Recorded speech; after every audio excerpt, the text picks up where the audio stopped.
As the monsoon mists roll in, the reason for Meghalaya's name becomes instantly clear. It means, of course, abode in the clouds. And as I trundle my way towards its capital city, Shillong, let me just say, those of you looking to hit number 9 in the cloud category, well, there are few better places in which to do it.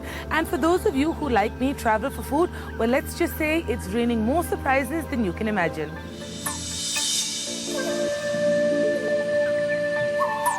It's easy to forget that this haven in the hills is actually the heart of the monsoons in India. And so as the rains pour down, as the clouds settle in, as rainbows arch high in the sky, it's clear before I even reach Shillong that this is a very special part of the world. And as it turns out, it's also the kind that keeps on giving. Reach the main city, remember, no hill station this, it's a hill city.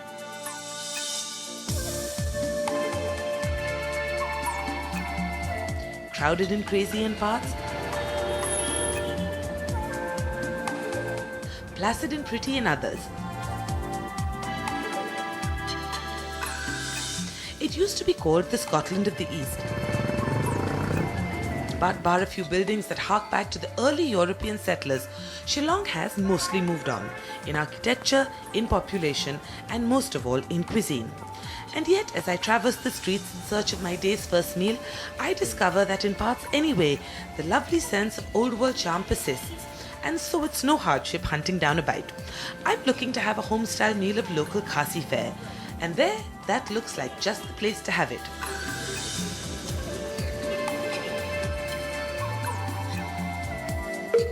The Jaintia Jado stall, named for the nearby Jaintia Hills, is exactly what I had in mind. Basic and unfussy, lots of locals filling up its tables. So first, what's on offer? It's pork, chicken, fish, and rice, jado, plain rice, pork intestine, pork curry, stomach, pork leg, chicken boiling, chicken curry, pork liver, and tung lumbai, beans. Okay, that's quite a bit. I'll start with most of it. But first, one dish in particular. Jado, a speciality of the region, a bowl full of rice that's been cooked in big amounts of blood. Yes, I said blood. So a plate full of plasma is not my usual poison, but add to it some of their lethal bamboo shoot pickle. And honestly, this might be one of the tastiest things in town. It's all nutty and hearty. Who knew? I confess I'm feeling very positive about all the O positive. So I hate to be obvious, but it must be said, this is actually bloody good. Yes, who knew that well-cooked corpuscles are the best way to start a day? Moving on, the motto here clearly seems to be waste not, want not. So after that, I'm served all manner of parts. There's pork belly in a thick chili curry, some fried pork liver, and oh yes, what was supposed to be regular chunks of meat in another terrific curry. So it turns out in Shillong, the question is not whether you would like your meat served with a little bit of fat, but whether you are okay with having your fat served with a little bit of meat. That said, it is delicious. I just hope someone has a defibrillator waiting outside. Boiled pork comes next, lightly cooked and significantly less spicy.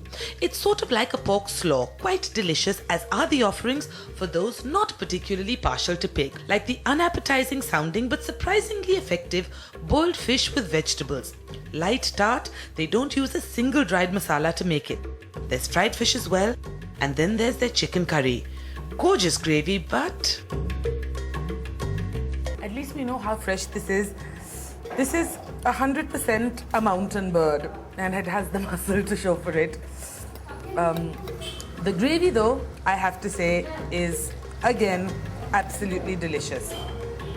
But when they call someone a tough old bird, I guess this is where the saying came from, because what I'm having right now is a very tough old bird. For something a little easier on the teeth, do try the pickles, a paste made of tomato and dried fish, or the beautiful bamboo shoot drowning in oil and chili. I thought I had a high chili tolerance, and that's until I started eating both curries and chutneys over here. Oh my God. Keep watching, and in a few seconds you're going to see steam coming out of my ears. And that's hot. And oh yes, vegetarians will find slim pickings.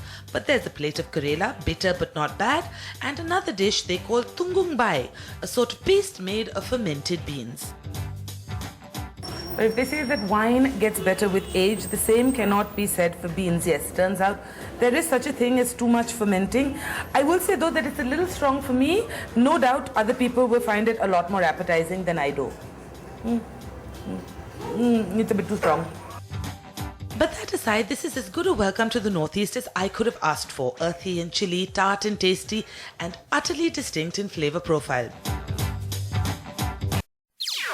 NDTV's cricket app, Android and iPhone. Fastest scorecard, special analysis, and much more. Download free. ndtv.com/apps.